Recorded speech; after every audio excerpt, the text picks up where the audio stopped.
नमस्कार दोस्तों, channel exam गुरुजी में आप सभी का स्वागत है। आज मैं जो आपके लिए वीडियो लाया हूँ उसमें एनबीएस एलडीसी के मॉक टेस्ट के बारे में हम डिस्कस करेंगे। जो कि ये mock test paid mock test है जो ग्रेडअप के द्वारा लिया गया है।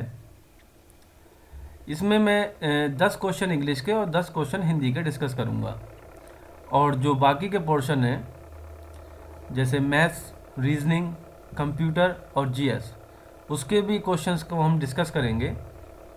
टोटल 100 क्वेश्चन होंगे जिसमें, लेकिन अभी जो मैं वीडियो बना रहा हूँ वो 20 क्वेश्चन की, वो हिंदी और इंग्लिश की है। बाकी की वीडियो भी मैं बनाऊँगा इस वीडियो के बाद। तो आप सभी से निवेदन है कि जिन्होंने चैनल सब्सक्राइब नहीं किया है वो चैनल सब्सक्राइब कर लें, ताकि जो आने वाली वीडियो हैं वो आपको आसानी से मिल सकें, जिसका नोटिफिकेशन आपको मिल जाएगा और आप उसको देख सकें और क्वेश्चन को एनालाइज कर सकें कि किस तरीके से क्वेश्चन पूछे जाएंगे एनबीएस के एग्ज़ाम में और क्या लेवल रहेगा। चलिए शुरू करते हैं। जैसा कि ये आप देख पा रहे होंगे कि पहला क्वेश्चन जो है वो इंग्लिश का फिल इन द ब्लैंक से है। इसमें क्वेश्चन था माई इंडियाज बाय कॉर्बेट डील्स, ये ब्लैंक था, the author's familiarity with and love of India. तो इसमें 4 ऑप्शन दिए गए थे हमें, इन, ऑफ, एट, विद। इन चारों ऑप्शन में जो ऑप्शन सही था वो है विद। विद क्यों सही है? यहाँ पर देखिए डील लिखा है। डील के बाद 2 ही प्रपोजिशन आते हैं, एक तो होता है इन या फिर विद। डील इन तब आता है जब हम कोई चीज़ खरीदते या बेचते हैं, और डील विद तब आता है जब हम किसी चीज़ के बारे में बात करते हैं। तो यहाँ पर कोई खरीदी या बेची नहीं जा रही है चीज़, यहाँ पर किसी चीज़ की बात की जा रही है। तो करेक्ट ऑप्शन जो होगा वो विद होगा। जो दूसरा क्वेश्चन था वो था नेव, जिसका एंटोनिम पूछा गया था, और 4 ऑप्शन दिए गए थे हमें, आर्टफुल, कैंडिड, क्रेडुलस और सिंसियर। तो अगर हम सबका मीनिंग देखें, कैंडिड का मीनिंग होता है ट्रुथफुल, क्रेडुलस का मीनिंग होता है मतलब है कुछ ग्रेटनेस शो करना या किसी चीज़ में बिलीव करना। सिंसियर होता है, सिंसियर का मतलब होता है फ्री फ्रॉम डिसीट। और आर्टफुल जो होता है क्लेवर या स्किलफुल। तो नेव और नेव का मीनिंग जो होता है वो होता है लैक ऑफ एक्सपीरियंस। तो इसका एंटोनिम पूछा था, तो एंटोनिम जब पूछेगा तो आर्टफुल इसका आंसर हो जाएगा। आगे बढ़ते हैं। क्वेश्चन नंबर 3, जो कि ये PQRS की फॉर्म में था। A patient accusing a doctor, a patient accusing a doctor. अब सबसे पहली बात, अक्यूज के बाद हमेशा ऑफ आता है, और वो केवल इन 4 में PQRS में केवल एक ही में है। तो पहला जो हमारा होगा वो P होगा। उसके बाद हमको आगे बढ़ना है। Of malpractice will find it difficult to, difficult to यानी कि P के बाद Q आएगा। Difficult to prove damage, damage की बात हो रही है, और या even a file case in the court. PQRS, PQSR, PQSR जिसमें होगा वो ऑप्शन सही होगा। अब देखते हैं कि किस ऑप्शन में सही है। सॉरी, ये PR होगा यहाँ।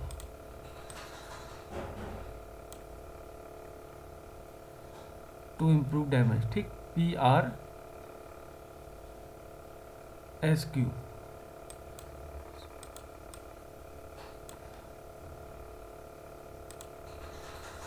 सबसे पहले P आया,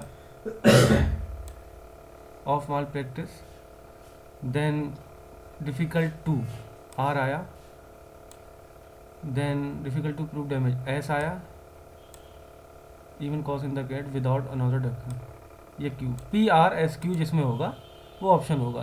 केवल एक ही ऑप्शन है, ऑप्शन डी PRSQ, जो कि आपका आंसर होगा। नेक्स्ट क्वेश्चन पे चलते हैं। नेक्स्ट क्वेश्चन में मोरोस का सिनोनिम्स पूछा गया था। तो सबसे पहले हमें पता होना चाहिए कि मोरोस का मतलब क्या होता है। मोरोस का मतलब होता है अनहैप्पी, अनॉयड, जिससे देखने से ही पता लग रहा है कि ये इसका ऑप्शन जो है बी वो सही आंसर है, ग्लूमी। बाकी फ्रेंडली का मतलब काइंड एंड प्लेजेंट होता है। सेबी का मतलब होता है प्रैक्टिकल नॉलेज। फ्लैटर का मतलब होता है praise, lavish complements.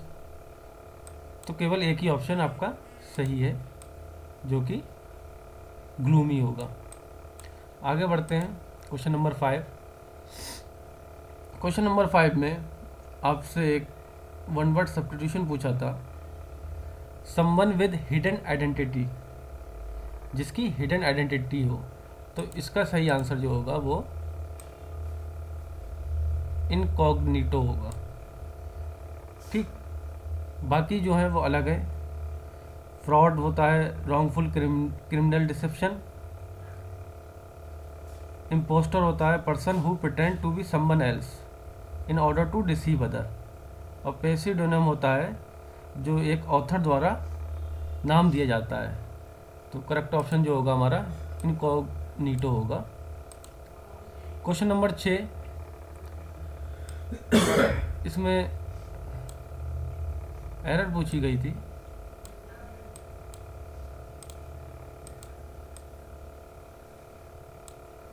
My father thaw old goes everywhere on foot. ये वाई लिखा है, यहाँ पर क्या होगा, ऑन फुट होगा। तो जो एरर होगी वो सी पार्ट में होगी हमारी। आगे बढ़ते हैं।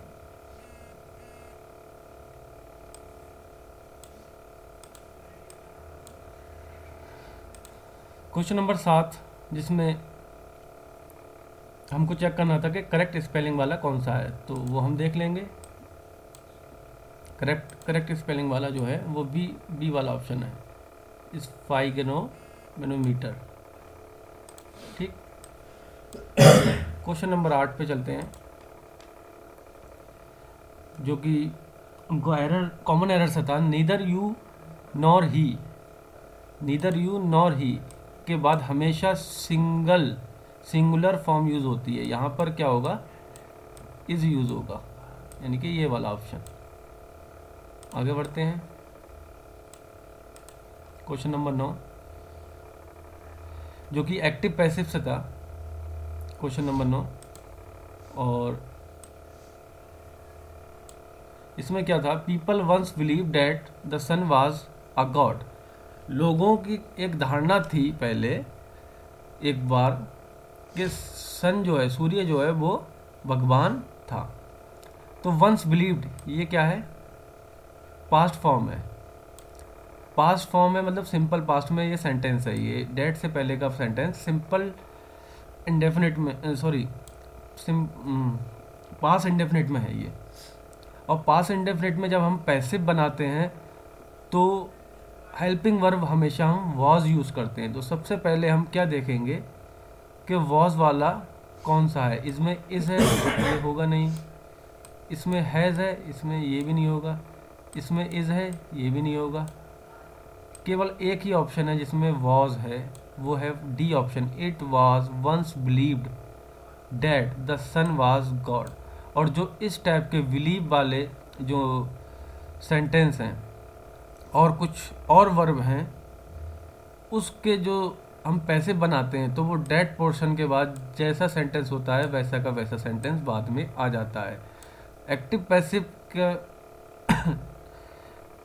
पैसिव को अगर आपको पढ़ना हो तो मेरी 2 वीडियो एक्टिव पैसिव पे भी हैं, तो आप उसको भी देख सकते हैं। उसमें मैंने एक्सप्लेन किया है इन जो ऐसी वर्ब होती हैं, इस तरीके से जो एक्टिव से पैसिव बनाते हैं, उसमें उसको मैंने एक्सप्लेन किया है, तो आप उसको भी देख सकते हैं वहाँ से भी। तो आपका ऑप्शन क्या होगा, इसमें डी होगा। आगे बढ़ते हैं। Question number 10, he was punished for taking a French leave. ये फ्रेंच लीव जो है वो ईडियम फ्रेज में आता है। फ्रेंच लीव होता है कि बिना बताए छुट्टी लेना। तो आपका ऑप्शन ये है being absent without permission. Option A आपका सही होगा। ये 10 क्वेश्चन जो थे वो इंग्लिश से थे। अब जो 10 क्वेश्चन आएंगे वो हिंदी से होंगे, क्योंकि जो हमारे सिलेबस में है वो 10 क्वेश्चन इंग्लिश और 10 क्वेश्चन हिंदी से हैं। तो पहला क्वेश्चन जो था वो था कि निम्नलिखित दिए गए शब्दों में से पर्यायवाची शब्द का चयन करें। सुरेश दे रखा था और इसका पर्यायवाची पूछा था। तो सुरेश का पर्यायवाची क्या होगा ये हमको बताना था। सुरेश का पर्यायवाची इंद्र, जो कि ऑप्शन ए है, ये होगा आपका आंसर। ठीक, आगे बढ़ते हैं। इसमें भी आपको पर्यायवाची शब्द बताना था और वो शरीर का पर्यायवाची शब्द बताना था। शरीर का पर्यायवाची शब्द क्या होगा? ये गात। गात जो है वो शरीर का पर्यायवाची शब्द होगा। Option B. तीसरे क्वेश्चन पर बढ़ते हैं, जिसमें पूछा गया था कि विलोम शब्द बताना है अनुराग का। अनुराग का विलोम शब्द क्या होगा? विराग। Option A. आगे बढ़ते हैं। निम्नलिखित, इसमें भी विलोम शब्द पूछा गया था चतुर, और चतुर का विलोम शब्द क्या होगा? ये मूर्ख। चतुर का विलोम क्या होगा? मूर्ख। आगे बढ़ते हैं। इसमें पूछा गया था नीचे लिखे वाक्य के लिए एक शब्द बताइए जिसके समान कोई दूसरा ना हो। तो क्या होगा? इसका आंसर आपका होगा सी, अद्वितीय। आगे बढ़ते हैं। Question number 16। इसमें हमसे पूछा गया था मुहावरे के बारे में कि कौन सा मुहावरा सही होगा। घुटने टेक देना दिया गया था और 4 ऑप्शन थे, निराश होना, हार मान लेना, थक जाना, काम बीच में छोड़ना। तो आपका जो आंसर होगा वो होगा घुटने टेक देना, हार मान लेना। क्वेश्चन नंबर 17 में पूछा गया था कि पवन है, उसका संधि विच्छेद करना है।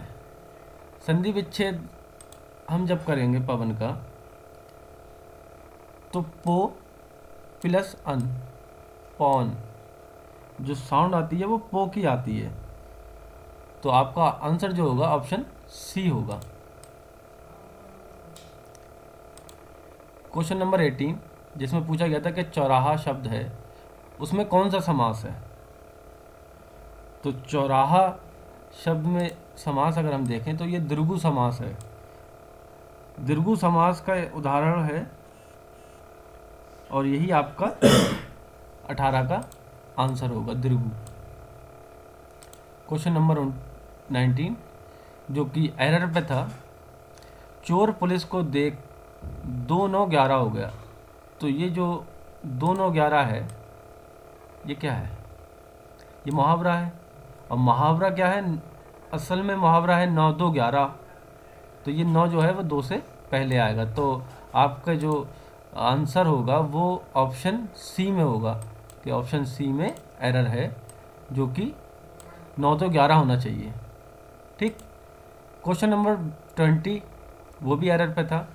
गांधी जी पक्के ईश्वर के भक्त थे।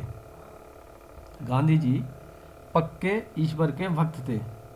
तो इसमें हमको देखना है कि एरर कहाँ पे है। पक्के, ये बी पार्ट में एरर है हमारी। पक्के ईश्वर के स्थान पर ईश्वर के आएगा। गांधी जी ईश्वर के भक्त थे, पक्के यहाँ से हटा दिया जाए। ठीक। उम्मीद करता हूँ कि आप लोगों को ये वीडियो पसंद आया होगा और आपसे एक बार फिर निवेदन करता हूँ कि अगर आपने चैनल को सब्सक्राइब ना किया हो तो प्लीज़ चैनल को सब्सक्राइब ज़रूर कर लें, क्योंकि आगे आने वाली वीडियो आपको मिल सकेंगी। आगे मैं जो वीडियो लेके आऊँगा वो 20 क्वेश्चन जीएस के होंगे, देन उसके बाद जो नेक्स्ट वीडियो होगी उसमें कंप्यूटर के होंगे। या फिर मैं एक काम करूँगा कि 20 क्वेश्चन कंप्यूटर और 20 क्वेश्चन जीएस एक साथ, और मैथ और रीजनिंग की एक अलग वीडियो एक साथ बना दूंगा। तो प्लीज़ चैनल को सब्सक्राइब करें और हमारे चैनल को शेयर करें, लाइक करें, जिससे ज़्यादा से ज़्यादा लोगों को पता लगे और वो अपनी प्रिपरेशन अच्छे से कर सकें। आज के लिए इतना ही, धन्यवाद।